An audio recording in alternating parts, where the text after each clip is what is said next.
Lyrics కూడా చాలా చక్కగా రాసుకుంటాడు కదా. లిరిక్స్ బాగా రాసుకుంటాడండి. ఎక్కడి ఇది అలవాటు ఎక్కడైనా ఫస్ట్ నుంచి ఏమైనా నేర్చుకో? ఫస్ట్ నుంచి ఏం నేర్చుకోలేదు. అతనికి అలా లోపల అలా వచ్చేది గాడ్ గిఫ్టింగ్ అంతే. లిరిక్స్ రాయడం అనేది మామూలుగా అంటే డాన్స్ అయినా సరే, సింగింగ్ అయినా సరే, సింగింగ్ అంటే వాయిస్ బాగుండదు, వాయిస్ బాగాలేకపోయినా కొంతమంది పాడడానికి ట్రై చేస్తారు. కానీ లిరిక్స్ రాయడం అనేది ఏదైతే ఉందో అది ఖచ్చితంగా గాడ్ గిఫ్టెడ్. ఖచ్చితంగా అది అది ఆయన ఇవ్వకపోతే అది రాయడం అనేది మామూలుగా ఎవరి వల్ల కాదు, అది పాసిబుల్ కాదు. కానీ అది రాసింది తనే, పాడింది తనే. అంటే అక్కడ వేరే సింగర్ని పెడదామని ఏమన్నా మీరు ఐడియా ఇవ్వడం అని అట్లా జరిగింది? లేదండి, డే 1 నుంచి రామయ్య పాడాలి, అదే ఉన్నది, దాంట్లో ఏ చేంజెస్ ఏం లేదు. ఓకే. కానీ బొంబాయికి రాని సాంగ్ లో చూస్తున్నప్పుడు అందరు వేరే వేరే కేటగిరీస్ ఉంటాయి వెనకాల. ఆ పెట్టడానికి రీజన్ ఏంటిది? అదంతా కేవలం క్రెడిట్ గోస్ టు శేఖర్ వైరస్ అండి. ఓకే. ఆ కొరియోగ్రాఫర్ అతను మొత్తం అన్ని దాంట్లో ఆ పాట ఆయన వినేసి, యాక్చువల్లీ మేము పంపించినాము పాట వినేసి, ఆయన ఓన్ సాంగ్ని కూడా అంత ఓన్ చేసుకోలేదు. దీన్ని నేను ఇంత బాగా చేస్తానన్నా, దీన్ని బాగా చేస్తాను అని దగ్గరుండి మొత్తం నీట్గా ప్లాన్ చేసుకొని, ఇలా వెనకాల ఒక మంచి కామెడీ క్యారెక్టర్ ఉండాలి, ఒక పోలీస్ క్యారెక్టర్ ఉండాలి, వెనకాల తిరణాల జాతరలాగా అలా ఉండాలి, ఇదంతా సెటప్ అంతా ఆయనే ప్లాన్ చేశాడు. కానీ ఇంకొకటి రాము రాథోడ్తో పాటు ఇంకొక అబ్బాయి ఇట్లా పూలు పెట్టుకొని అది ఫోకస్ చాలా మంది ఫన్నీ క్యారెక్టర్. అది చాలా మంది ఆయన ఎక్స్ప్రెషన్స్ గానీ, ఆయన మీద పడడం గానీ, అదంతా అతని మీద కూడా చాలా మంచి పేరు వచ్చింది అబ్బాయి కూడా. అవునండి, యాక్చువల్లీ ఆ క్యారెక్టర్ ఇనిషియేటివ్ కూడా అది యాక్చువల్లీ ఆ అబ్బాయి వచ్చేసి ఈ శేఖర్ మాస్టర్ గ్రూప్ లో వన్ ఆఫ్ ది డాన్సర్ అతను. సో అతను బాగా హైలైట్ అయ్యాడు. ఆ తర్వాత ఈ సాంగ్ లో ఒక అమ్మాయి లడ్డుగా ఉంటుంది, లడ్డుగా బాగా, ఆ అమ్మాయి కూడా చాలా ఫేమస్ అయింది. ఆ అమ్మాయి పేరు స్వప్న, ఆ అమ్మాయి బాగా ఫేమస్ అయిపోయింది. ఇంకా సాంగ్లో ఉన్న ప్రతి ఒక్కరండి అందరూ, ఆ పోలీస్ క్యారెక్టర్ అబ్బాయి పేరు సన్నీ, అతను బాగా చేశాడు. దీనిలో లిఖిత్ అని తీసుకోవడానికి రీజన్ లిఖితనే కదా? లిఖితనే అండి అమ్మాయి పేరు. లిఖిత్ అని తీసుకోవడానికి రీజన్, లిఖిత ఇంతకుముందు రాముతోటి డీలో ఒక 2-3 పర్ఫార్మెన్సెస్ చేసింది, బాగా చేసింది. ఆ అమ్మాయికి డాన్స్ బాగా వేస్తుంది అమ్మాయి. యాక్చువల్లీ ఇది డాన్స్ నెంబర్ కాబట్టి మంచిగా గ్రేస్లో వేసే వాళ్ళ కోసం మేము చూస్తున్నాం. రాము ఏంటంటే నాకు ఆ ప్రొఫైల్ ఇచ్చాడు, అన్న ఈ అమ్మాయి నాతో డీలో చేసింది, ఒకసారి చూడని చెప్పేసి. నాకైతే నచ్చింది ప్రొఫైల్, ఓకే రాము పెట్టుకుందాం, బాగుంది అమ్మాయి అని. సో ఆ అమ్మాయి మేమేదైతే మాకు చిన్న ఫియర్ ఉన్నది ఎలా చేస్తుందో ఏంటో అని, కానీ ఆ అమ్మాయి రిహార్సల్స్కి వచ్చి ఆ అమ్మాయి ఒక 2 స్టెప్పులు రిహార్సల్ చేసి చూపించగానే అట్లా మాకు మొబ్బులు ఇడిపోయాయి. అసలు మామూలుగా చేయలేదు ఆ అమ్మాయి, అలా బాగా చేసింది. కానీ ప్రతి సాంగ్ లో అందరి వర్షన్ మొత్తం కన్నంతా అమ్మాయిల వైపు వెళ్తుంది. అవునవును. కానీ దీంట్లో మాత్రం రాము రాథోడ్కే 100కి 200% ఫోకస్ అంతా రాము రాథోడ్.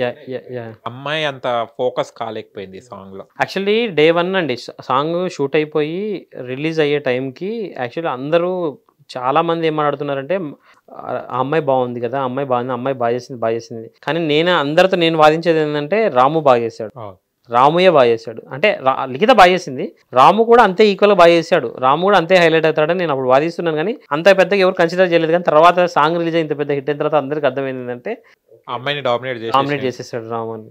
ఈ స్టెప్ బాగుందండి, ఇది అసలు ఎట్లా వచ్చింది? కొరియోగ్రాఫర్ అండి ఆయన శేఖర్ వైరస్. దీనికి మేజర్ క్రెడిట్స్ అంటే సింహభాగం శేఖర్ వైరస్ గారు అండి.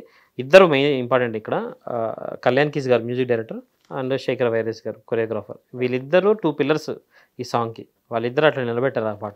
ఎక్కడ చేశారండి షూట్ అంతా? బాంబేకి రాను, ఇదంతా మేము వేములవాడలో చేసామండి. వేములవాడలో చేసాం, వేములవాడ జగిత్యాల ఈ రెండు అక్కడే చేసాం షూట్. ఎన్ని డేస్ పట్టింది? రిహార్సల్స్ ఫస్ట్ 1 డే, తర్వాత షూట్ 1 డే, మళ్ళీ ఆ తర్వాత మళ్ళీ రీషూట్కి వెళ్ళినప్పుడు మళ్ళీ రిహార్సల్స్ 1 డే, మళ్ళీ షూట్ 1 డే. ఓకే. ఈ సాంగ్ అంతా చేశారు, ఓకే రిలీజ్ అయిపోయింది, కానీ హిట్ టాక్ కూడా వచ్చింది. కానీ ఎక్కడ వెళ్ళినా కూడా ఇవే రీల్స్, ఎక్కడ ఆటోలో పోయినా కూడా ఇవే సాంగ్స్ పెడుతున్నప్పుడు మీరే ఎక్స్పీరియన్స్ అయింది ఏంటిది? హ్యాపీ అండి, చాలా హ్యాపీ. అంటే మన సాంగ్ ఇట్లా ప్రపంచం అంతా తిరుగుతుంది, చాలా ఫోన్స్ వచ్చాయి నాకు, మీ సాంగ్ ఇక్కడ ప్లే అవుతుంది, నీ సాంగ్ ఇక్కడ ప్లే అవుతుంది, నీ సాంగ్ ఇక్కడ ప్లే అవుతుంది అని వీడియోలు తీసి పంపించేవాళ్ళు. చాలా చాలా హ్యాపీ. నేను అసలు ఎక్స్పెక్ట్ చేయలేదు ఇంత బ్లాక్ బాస్టర్ అవుతుందని అయితే అసలు ఎక్స్పెక్ట్ చేయలేదు. ఒక ల్యాండ్ మార్క్ సెట్ చేసింది ఫోక్ ఇండస్ట్రీలో. ఈ ల్యాండ్ మార్క్ నెంబర్ని రీచ్ అవ్వడం అనేది ఎంత కష్టం అనేది ఒక ల్యాండ్ మార్క్ అట్లా క్రియేట్ చేసి వదిలిపెట్టింది. క్రియేట్ చేసిన కానీ బాధ్యత కూడా పెరిగింది ఇప్పుడు. అవునండి. ఇప్పుడు 500+ అంటే ఇప్పుడు మీరు ఇంకా ప్లస్లో ఉన్న సాంగ్ని చేయాలి. ఎలా ప్లాన్ చేస్తున్నా? మళ్ళీ నాకు నెక్స్ట్ సాంగ్ మళ్ళీ రాముతోటే ఉందండి. రాము బిగ్ బాస్ నుంచి వచ్చాక సేమ్ మళ్ళీ రాము ఛానల్లోనే ఇప్పుడు ఏదైతే దీని బిఫోర్ ఒక సాంగ్ అనుకున్నాం కదా, ఆ ప్లేస్లో ఇది వచ్చిందని చెప్పాను కదా, ఆ సాంగ్ చేయాలండి. ఓకే. రాము బిగ్ బాస్ నుంచి వచ్చాక ఆ సాంగ్ స్టార్ట్ చేస్తాం. బిగ్ బాస్ నుంచి వచ్చాక ఆ సాంగ్ మళ్ళీ హిట్ కొట్టడానికి రెడీగా ఉన్నారు అన్నమాట. మళ్ళీ బిగ్ బాస్ నుంచి పాదం మళ్ళీ ఫోక్. ఓకే. అంటే బిగ్ బాస్కి వెళ్ళిన తర్వాత అంటే దాదాపు మనం చూస్తున్నారు బిగ్ బాస్లో వెళ్ళిన ప్రతి ఒక్కరి కెరియర్ అంతంత మాత్రం. కనిపిస్తలేరు. అంటే అది ఒక కొంచెం మార్క్ పడ్డది చాలా వరకు అందరికి. మనం చూస్తున్నాం మంచి పొజిషన్లో ఉన్న వాళ్ళు కూడా ఇవాళ ఎవరికి ఆఫర్స్ లేక, కొంతమంది ఎవరు సెట్ అయిన వాళ్ళు తక్కువ మంది కానీ లేరు. దీని మీద మీరు ఏమంటారు? అలా ఏం లేదండి, అది డిపెండ్స్ ఆన్ పర్సన్, అతని టాలెంట్ ఉంది అంతే, ఏం లేదు. ఇప్పుడు రాహుల్ సిప్లిగంజ్ గారు ఉన్నారు, బిగ్ బాస్కి వెళ్ళొచ్చారు, ఆ తర్వాత ఆయన ఆస్కార్ కొట్టారు కదా, ఆస్కార్ అవార్డ్స్ దాకా వెళ్ళారు కదా.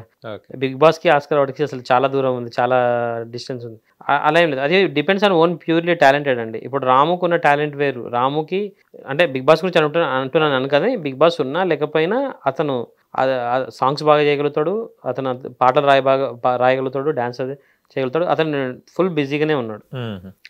దానికైతే ఏం ప్రాబ్లం లేదు. రాము ఇంకా నాకు తెలిసి బిగ్ బాస్కి వెళ్ళడం ఇంకొక నెక్స్ట్ లెవెల్, బిగ్ బాస్ నుంచి వచ్చాక ఇంకా మళ్ళీ నెక్స్ట్ లెవెల్కి వెళ్తాడని నా ఎక్స్పెక్టేషన్. ఓకే, అంటే ఇప్పుడు మీరు రాము రాథోడ్ ఛానల్లో రిలీజ్ చేశారు కదా, అంటే వచ్చిన పేమెంట్ ఎలా షేర్ చేసుకున్నారు? 50% అండి, 50-50. ఏ రెవెన్యూ ఏది వచ్చినా సరే ఇద్దరు 50-50 దానికి. ఓకే, మళ్ళీ పెట్టుబడి మీరు పెట్టారు కదా? పెట్టుబడి నేనే పెట్టాను, కానీ అంటే పాట గొప్పదండి. నా దృష్టిలో డబ్బుల విషయం కాదు, కానీ పాట గొప్పది. ఒక మంచి పాట అనేది డబ్బులతో మనం కొనలేం, మంచి ఒక టాలెంట్ని కూడా డబ్బులతో కొనలేమనేది నా ఫీలింగ్. రాము నన్ను అడగలేదు, అన్న నాకు ఇంత పర్సెంటేజ్ కావాలి అంత పర్సెంటేజ్ కావాలి, నన్ను ఏం అడగలేదు. మేమిద్దరం మామూలుగా మీటింగ్కి వచ్చినప్పుడు రాము దీని పర్సెంటేజ్ ఎలా షేర్ చేసుకుందాం రాముని అడిగా. అన్న మీరే చెప్పండి అన్నాడు. నేను చెప్పా, రాము మన ఇద్దరం 50-50 తీసుకుందాం, అప్పుడు పాట మన ఇద్దరికి సేమ్ ఫీలింగ్ ఉంటుంది, మన అనే ఫీలింగ్ నీకు నాకు ఇద్దరికి ఈక్వల్గా ఉంటుంది, అలాగే ఇద్దాం. ఓకే అన్న, డన్, ఓకే డన్ అన్న. అలా కానీ అలాంటి మనస్తత్వం చాలా తక్కువ మందికి ఉంటుంది. ఆయన ఇంకొకటి, రాము రాథోడ్ ఎంత తీసుకుంటాడండి ఒక సాంగ్కి? ఇప్పుడైతే బిగ్ బాస్ బిఫోర్ ఎందుకు చెప్పడం, అతని విషయాలు మనం ఇప్పుడు చెప్తే బాగోదేమో. అతని తగ్గ మంచి రెమ్యునరేషన్ ఇస్తున్నారు. ఈ ఫోక్ ఇండస్ట్రీలో ప్రజెంట్ ఏదైనా ఒక పాట తీయాలి అంటే, ఒక డాన్స్ నెంబర్ ఏదైనా తీయాలంటే రాము రాథోడే అనే మంచి ఇంప్రెషన్ క్రియేట్ అయింది. దానికి తగ్గ రెమ్యునరేషన్ అంటే ఎవరు తీసుకున్నంత మంచి రెమ్యునరేషన్ రాముకి ఇస్తున్నారు. ఇప్పుడు బిగ్ బాస్ కదా నేను అనేది, బిగ్ బాస్ లో ఎంత బిగ్ బాస్ లో అనేది మనం బయట డిస్కషన్ చేయకూడదు, అగ్రిమెంట్. బలిగారు మొత్తం బిగ్ బాస్ మొత్తం నీళ్ళు తాగేశారు. అవును, ఇది బిగ్ బాస్ కి వెళ్ళాలంటే కొన్ని మనకు బట్టలు అవన్నీ ఇవ్వాల్సి ఉంటుంది. ఇవన్నీ ఎక్కడ షాపింగ్ చేశాడు మొత్తం రాము రాథోడ్ వెళ్ళక ముందు అయితే మేము ఒక 1 వీక్ బిఫోరే షాపింగ్ చేసేసాం.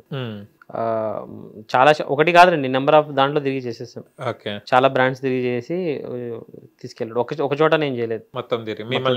మేము ఎవరిని స్పాన్సర్లను ఎవరిని పెట్టుకోలేదు, మేమే తిరిగి మేమే చేసేసుకున్నామని. మొత్తం మీ ఇద్దరు వెళ్ళారా? నేను రాము వెళ్ళాను. ఏ కలర్ అంటే చాలా ఇష్టం రాముకి వైట్ ఎక్కువ ఇష్టం, వైట్ కలర్ అంటే బాగా ఇష్టం. కరెక్ట్ గా సెలెక్ట్ చేసుకున్న కలర్ కూడా. ఈయన కూడా శాంతి ఏదైనా శాంతి. ఓకే, ఆయన గర్ల్ ఫ్రెండ్స్ లేరా అండి? లేరండి, నిజంగా లేరు. మీకు ఎప్పుడైనా చెప్పడం లవ్? నేను రాముకి ఇప్పుడు అంటే వాళ్ళ ఇంట్లో బ్రదర్ తర్వాత నేనే brother actually. Super. Hit TV app, ఇందులో short news, live news, entertainment shows, movies, digital magazines తో పాటు మీ జిల్లా వార్తలను కూడా ఫ్రీగా చూడొచ్చు. ఇంకెందుకు ఆలస్యం, వెంటనే హిట్ టీవీ యాప్ ని డౌన్లోడ్ చేసుకుని ఫ్రీగా ఎంటర్టైన్మెంట్ పొందండి. Hit TV app. Hit TV app. Please download hit TV app. Hit TV app ని ఫ్రీగా డౌన్లోడ్ చేసుకుని ఎంజాయ్ చేయండి. మీకు నచ్చిన ఎంటర్టైన్మెంట్ కోసం హిట్ టీవీ యాప్ ని ఫ్రీగా డౌన్లోడ్ చేసుకుని ఎంజాయ్ చేయండి. హిట్ టీవీ యాప్ ని డౌన్లోడ్ చేసుకుని ఆస్వాదించండి, ఆశీర్వదించండి. ఇంతమంది సెలబ్రిటీలు హిట్ టీవీ యాప్ ని డౌన్లోడ్ చేసుకోండి అని చెప్తున్నారంటే ఎంత మంచి యాప్ ఆలోచించండి. అమెరికాలో చదవాలనుకునే వాళ్ళకి విశ్వసనీయమైన పేరు మన శౌర్య consultancy. UKలో 1 year masters, 2 years work permit up to 5 years visa. Contact Saurya Consultancy. Contact 89851 89851.